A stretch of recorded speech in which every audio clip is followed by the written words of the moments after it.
As the year 535 drew to a close, it briefly looked like the Gothic War might never fully develop into a large-scale conflict. Belisarius had taken Sicily, Mundus had taken Salona, and Theodahad was shaken. Around this time, he left Ravenna for Rome, and there he continued his negotiations with Peter the Patrician, Justinian's ambassador to the Ostrogoths. Theodahad never really had the stomach for war. He was far more interested in the arts than in military affairs. He would have been far happier reading his philosophy and writing his poetry than maneuvering troops or strengthening supply lines. So when it looked like everything was going downhill, Theodahad quickly began looking for a way out. He entered into negotiations with Peter the Patrician and proposed the following terms. The Eastern Romans would keep Sicily. Theodahad would annually present Justinian with a large gold crown. That's right, a new gold crown every single year. He would also provide up to 3,000 soldiers whenever Justinian requested. Theodahad would not confiscate property of any senator or priest without Justinian's permission, nor would he appoint anyone to senatorial rank without Justinian's permission. When in public, Italian citizens would shout, "Long live Justinian," before bestowing any praise on Theodahad. And statues were not to be built to Theodahad alone. They would also depict Justinian on the right-hand side. These terms would have been humiliating for Theodahad, but the king was completely terrified. He feared that even this would not be enough to please Justinian, and he asked Peter what would happen if the terms were rejected. Peter replied that war would then be inevitable as a result of, quote, "the pursuits appropriate to each man's nature," unquote. When asked what this meant, Peter responded, quote, "It means that your great interest is to philosophize, while Justinian's is to be a worthy emperor of the Romans." Ouch.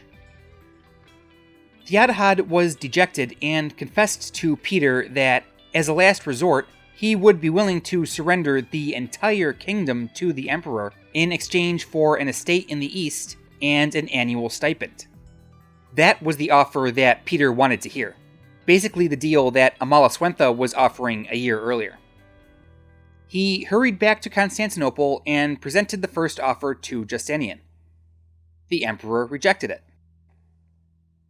Peter then told him of Theodahad's second offer, which Justinian gleefully accepted. He wrote a letter to Theodahad, telling him, quote, "From of old have I heard by report that you were a man of discretion, but now, taught by experience, I know it by the decision you have reached not to await the issue of war. For certain men who in the past have followed such a course have been completely undone, and you will never repent having made us friends instead of enemies." Peter and Athanasius, another diplomat, would return to Italy with the letter and finalize the deal. Justinian sent word to Belisarius that he would be taking Italy under guard. Peter would send Belisarius a message when everything was finished, and then the general would bring his army onto the peninsula. And just like that, the Gothic War was over. The two sides had a deal in place. All that was left to do was dot the I's and cross the T's.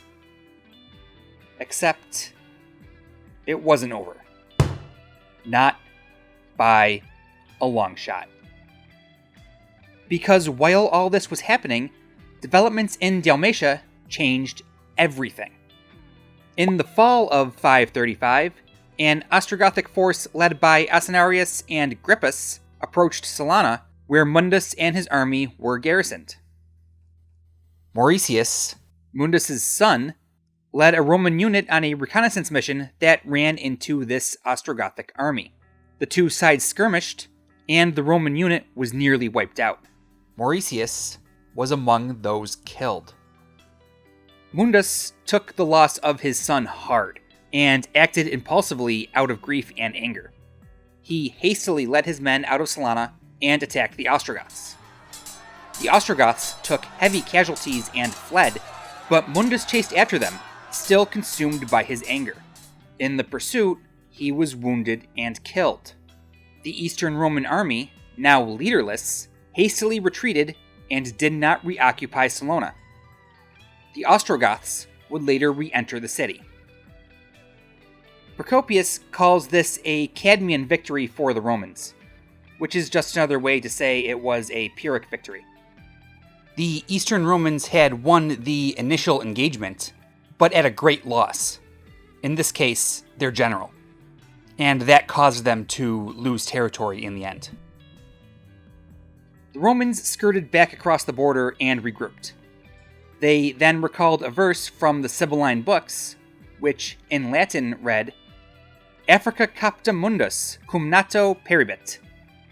This translates to English as, with Africa having been taken, the world, with its son, will perish.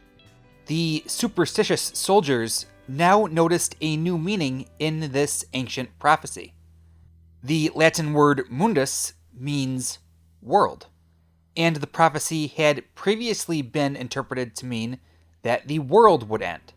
But it now appeared to them that the mundus of the prophecy was not the world, but Mundus, their general, and his son Mauricius, who had both died after Belisarius reconquered Africa. It's cool how prophecies are always correct. You know, if you simply change the words around to make them work. Anyway, news of the victory reached Theodahad before Peter and Athanasius returned, and it gave the king a shot in the arm. The more hawkish members of his court had his ear, and convinced him that there was reason to fight. He received the ambassadors coldly in late December of 535, and even threatened Peter with imprisonment. Peter responded by telling the king that he had no choice but to make good on his promise to Justinian, as outlined in the letter. Theodahad refused, but Peter's comments piqued the interest of the king's advisors, who demanded to see the letter. Theodahad read it aloud, rejected the terms, and had the ambassadors thrown into prison. Now Theodahad had some problems, though. The war he didn't want was back on, and to make matters worse, the royal court now knew that he had tried to give everything away to save his own skin. And sure, now he was fighting, but was this really the guy they wanted in charge of things? Word of all this got back to Justinian, and he immediately ordered Belisarius to invade Italy as soon as possible. Belisarius received Justinian's orders and was preparing his men even before Solomon arrived with news of the mutiny in Africa that I discussed previously. But Belisarius knew he couldn't have a rebellion at his back. He would head to Africa to quell the mutiny before moving on to Italy. While Belisarius was taking care of business in the south, the Romans were preparing to take back Dalmatia. Constantianus, the Comes Stabuli, or Count of the Stables, in the imperial court, was sent to recapture Salona for the empire in the summer of 536. The city's walls were in pretty bad shape, and Grippus, who headed the Ostrogothic garrison in the city, decided that he didn't stand a chance of holding it. He evacuated his men from the city and positioned them in a narrow pass to the west. Constantianus moved his army into the city and sent 500 of his men to guard the pass where Grippus and his men were stationed. Constantianus then went to work repairing the city's walls. Grippus hung around for a week, and then, realizing he was in a much worse position, just turned around and marched back to Italy. And that was it. Dalmatia belonged to the Eastern Romans. The one Ostrogothic victory had been completely erased. Back west, Belisarius had stabilized North Africa. He returned to Sicily and then immediately moved his army into Italy. He landed at Rhegium, and the locals cheered his arrival. Evermund, Theodahad's brother-in-law, was in charge of defending this region. He took his army to meet Belisarius, but he was not looking for a fight. He approached the Eastern Roman camp and requested an audience with Belisarius. When the two men met, Evermund knelt and pledged his allegiance to the Eastern Roman Emperor. Belisarius sent Evermund to Constantinople, where he was rewarded with patrician status and great riches.